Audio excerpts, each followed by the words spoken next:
Welcome to State of the State. I'm Darlene and I'm in conversation with Mike Cerrullo. Mike is a licensed mental health counselor here in the state of Rhode Island and a frequent guest of the show. Welcome back. Thank you very much, Darlene. Good to be back. And it's always good to have you, Mike. Yeah. So we have talked many times about policies, about care, about access to care. And tonight we are going to talk about what we do. What we do. What we do. What we do when we get that call that says, hi, I'm interested in therapy. I think I'm interested in therapy. All right. So I'm going to have you take it from there. Refresh our audience regarding your background. Okay. And then take it from there. So I'm a clinical mental health counselor, but I wasn't a counselor all my life. I was a marketing guy for 25 years, and then after my kids went off to college, I went back to school. And during the next 30 years, through today, I basically worked with males. A lot of the males I've worked with were adolescents, young people involved with the system. As they got older, my practice became more and more focused on college-age kids, emerging adults, and now a lot of midlife. I treat pretty much any condition other than a couple of very specialized areas. I see currently an awful lot of fire, EMS, first responder, police, military. I've done a lot of training in those areas in mental health first aid. And I practice from a narrative perspective. I practice from the perspective, if you want a metaphor for it, is when someone is working with me, think of them as being in a workshop, and that workshop has a whole bunch of tools on the wall that we usually think of as psychological skills or methods. Cognitive behavioral therapy, dialogical behavioral therapy, mindfulness, various tools of various kinds, dream analysis. I find a lot of the midlife men I work with are all of a sudden having very active dream lives, and sometimes that's their psyche talking with them about the changes involved in midlife. So all of those tools are sitting up there in the workshop. But overall, it's about their life story. That's the narrative. I'm going to pause you for a moment there to explain DBT and CBT and mindfulness. You've touched on those. Well, cognitive behavioral therapy is essentially, we have a very strong emotion, a reaction to a lot of emotional stress in some way, shape, or form. We feel sad, we feel anxious. It's an emotion that if we don't break the emotional cycle by getting the conversation into our head, our cognition, then what happens is it turns into a mood. And the mood, in turn, can become a condition like depression and extend for periods of time. So the goal of cognitive behavioral therapy, through any number of skills, is to move you from that emotional state to a cognitive state. And there are tools that overlap with, for example, dialectical behavioral therapy, which was developed out on the West Coast by a woman named Marcia Linehan. And it has a very strong spiritual base and a mindfulness base to it. And this is meant to help you get centered, get grounded, and to use techniques that can reduce the emotional dysregulation that comes often when individuals are victims of trauma, have had traumatic experiences. There are other skills, motivational interviewing, when you're going to work with someone who may be dealing with addiction. Or resistant to therapy.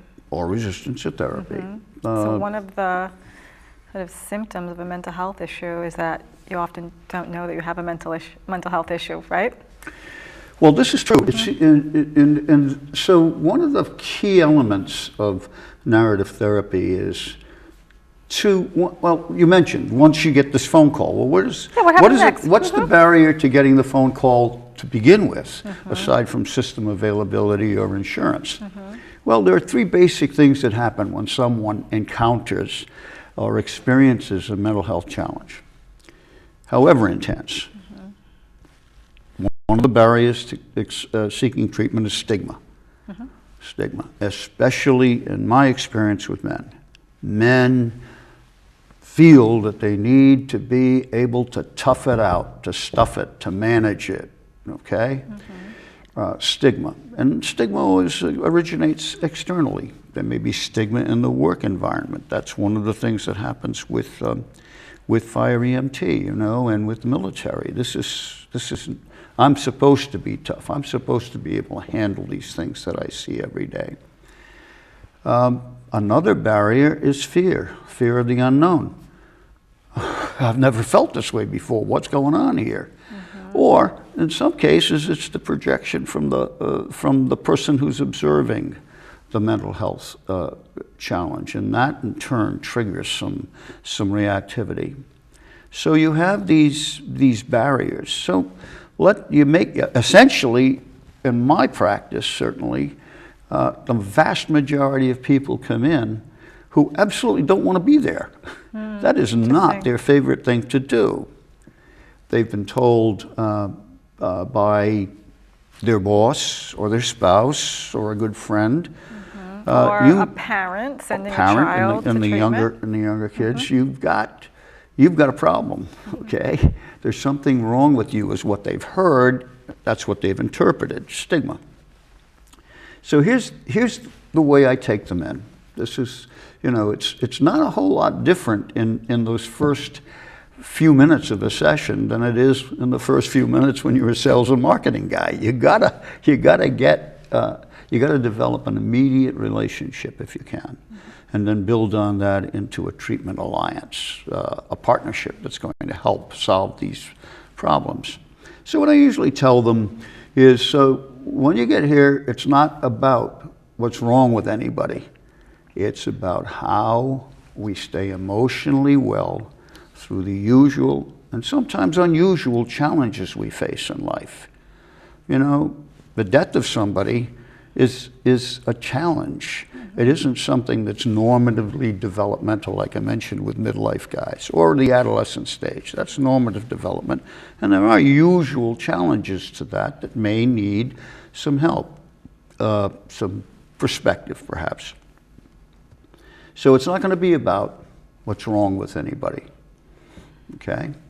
And so there's this narrative that you've lived in your life, your old story, your now story. It's a story you're writing into the future. You're the author. You became the author of that story when you were 12, 13, 14 years old. You're the authority on it, okay? I'm not the authority on it. You know, you're the manual for our therapy. There's, you know, all of these other techniques that we have manuals, but the story is your story. And my role will primarily be that of a consulting editor. This is the way I initiate the conversation. And there may be times when I'm going to play expert and tell you, you know, this is clinically something you absolutely have to do if you're going to overcome the problem. Usually it's something like sleep, okay? Right. Something like sleep. That's a clinical reality. How are we going to help you get your sleep? Right. So tell the audience what happens when we are sleep deprived to our mood. All sorts of things. Impulse control goes away. So we're very irritable and we say things we don't want to say. We can actually create depression situations because of the tanks. Think of them as this: the tanks up there in our brain that need to get recharged every night, that have all the feel-good impulse control chemicals up there. They don't get enough time to recharge.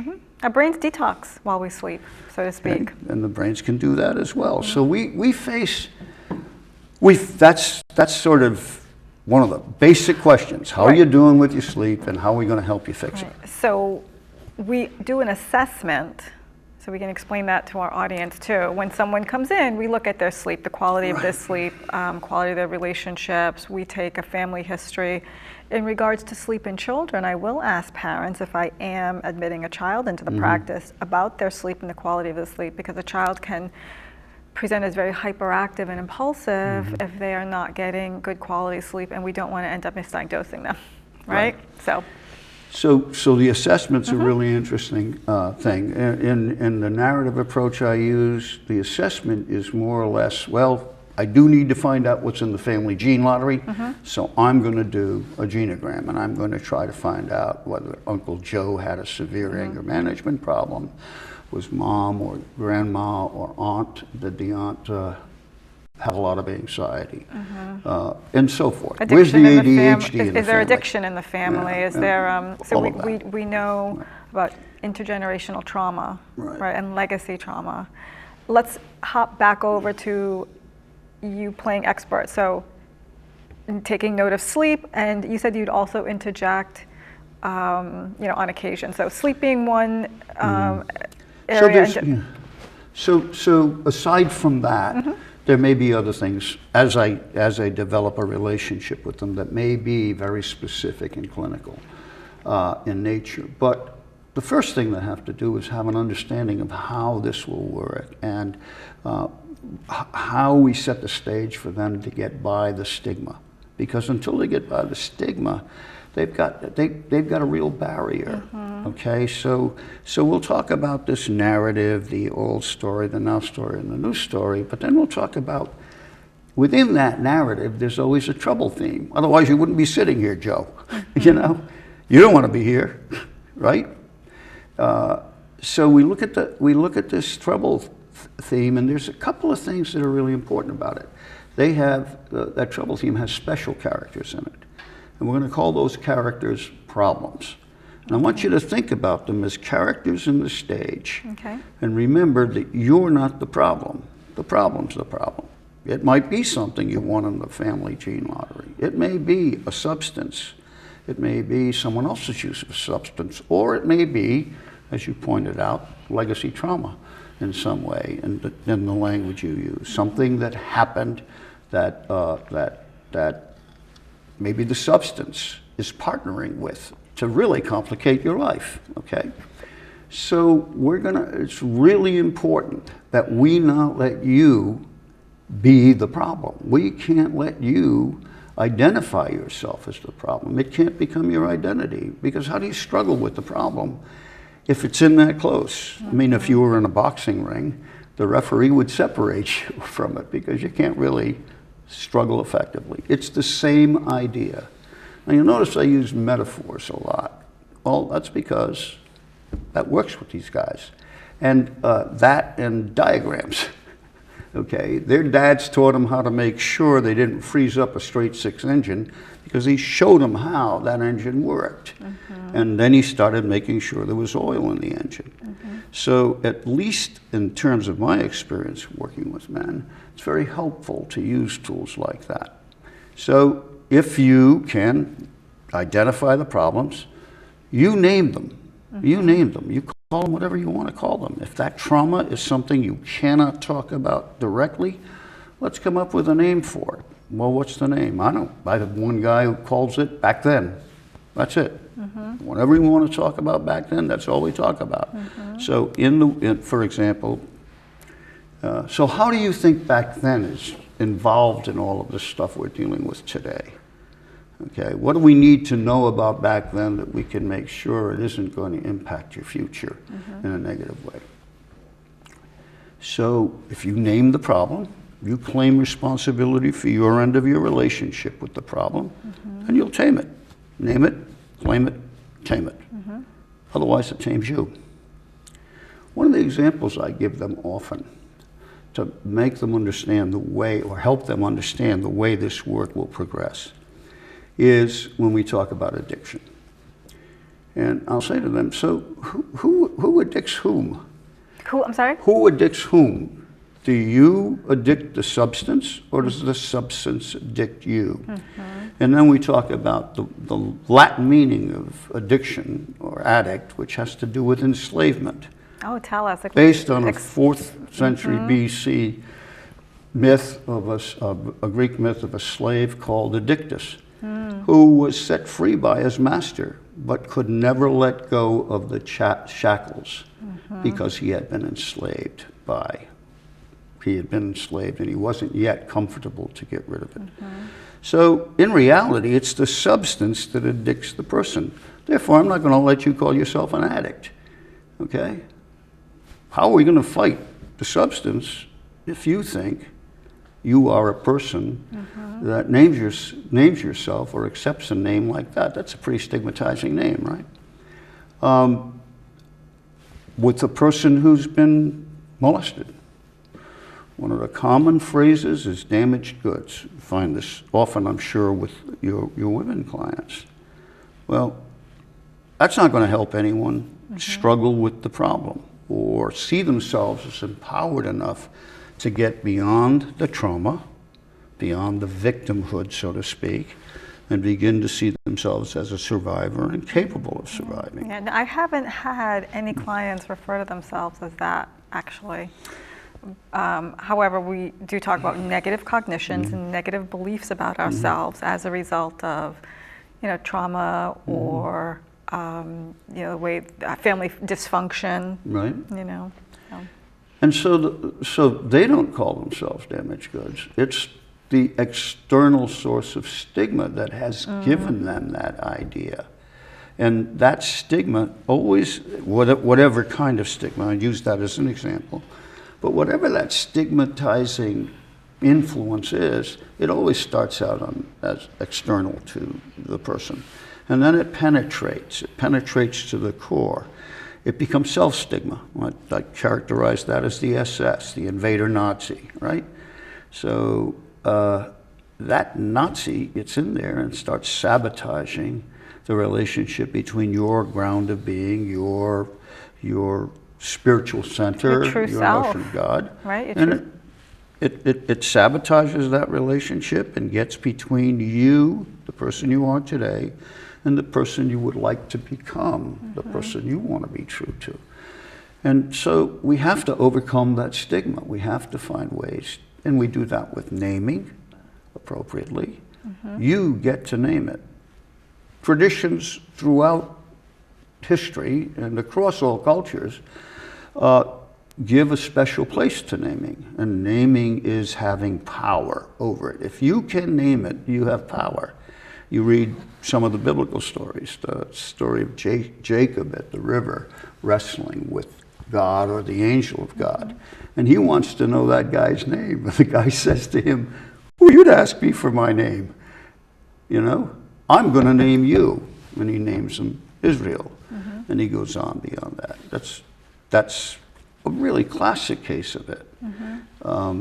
So we encourage that naming on their terms, which brings us to what our profession does sometimes with the language you use, right? Disability, deficit, disorder. We use language like that. Well, we. The profession. The profession. The profession. No, I know you and I don't, but we're talking about it in general. I get a kid in with an ADHD who's been sent to me because somebody thinks he's got ADHD. Attention deficit hyperactivity disorder. Right, those two words. And the kid will come in and he's all bound up like this. Somebody thinks, I'll ask him the obvious question. Why do you think we're here, Johnny? And Johnny says, well, somebody thinks I've got, there's nothing wrong with me. They think I've got ADHD. And I'll scratch my head and I'll say, sounds to me like somebody thinks you got the warrior gene. Wide open, leans in. What do you mean, the warrior gene? And then I'll talk a little bit about what it must have been like living in a jungle when you had to pay attention to a whole bunch of different inputs if you wanted to survive a saber-toothed tiger in the jungle, for example. Or the guy next door coming over with a bigger club and wanting your campfire and your wife and the kids. So you have to be able to react pretty immediately to survive. You have to have all these multiple inputs. Well, that's the warrior gene. That's a way to think about it, okay? And then we can work on it from there. So basically, Johnny, what we probably need to help you with is, here you are in class and you're expected to sit still and you got to pay attention and focus. You want to graduate. And so we got to help you struggle with concentration. The problem sounds like it's concentration or focus. How can we help you with that? What do you think might help there? So, naming, narrative, fight stigma. Fight stigma. Recognize that can be the biggest single adversary to any progress in therapy, in my experience. There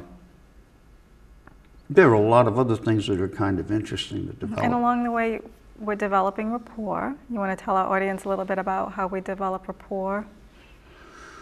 Well, I like to think of that as two guys having a conversation, not over beer necessarily, but you know, sometimes I'll use the metaphor of the two cowboys leaning over the rail, looking at the steers, and developing the relationship around something that's of mutual interest.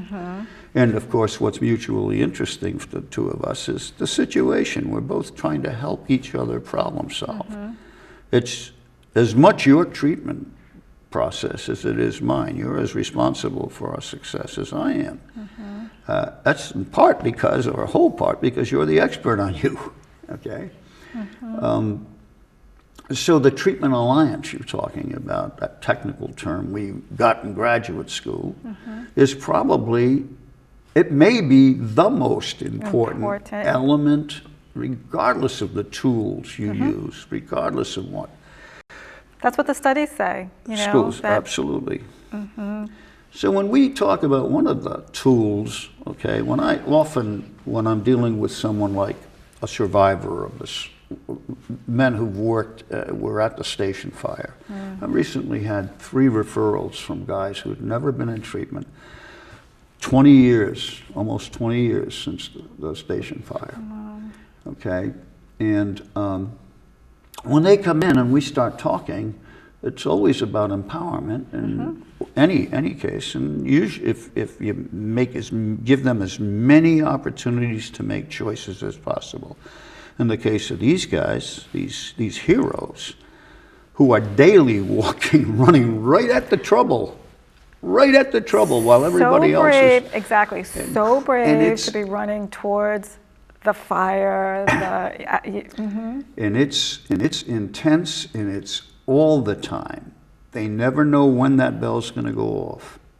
So once we've gotten to a place where they're recognizing that the stress they come in here to treat may be something that we could call PTSD, okay, acute stress, chronic stress, then we'll talk about things he could do, and one of them could be continued work, trauma-focused cognitive behavioral, some dialectical mixed in, or we can send him to somebody like you, certified to do EMDR.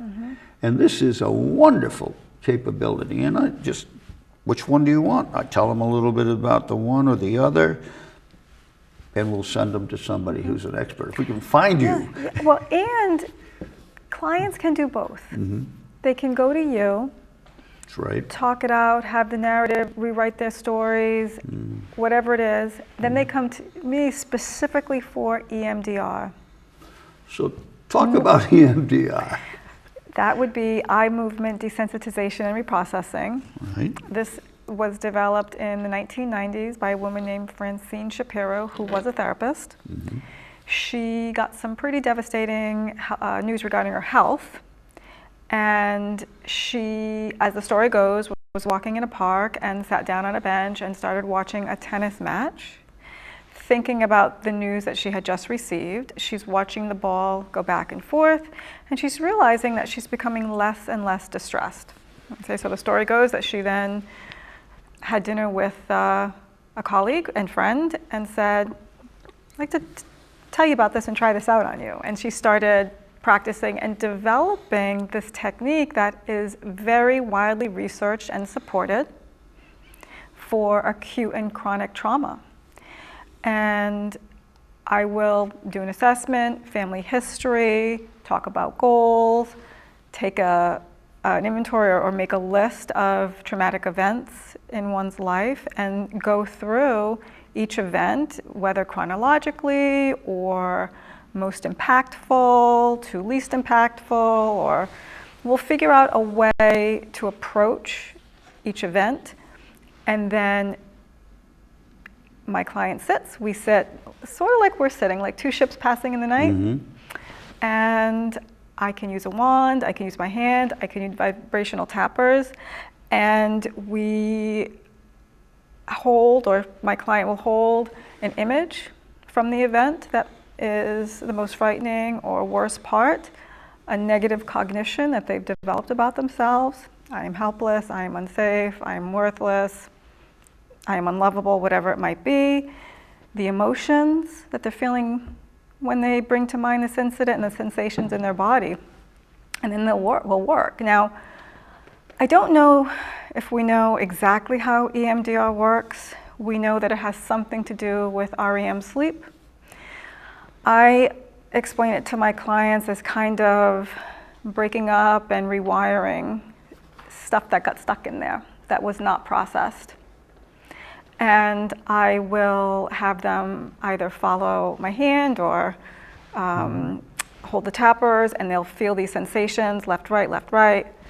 I'll stop, pause, ask them, what's come up? What do you notice? Some variation, whatever might work for them. They'll tell me.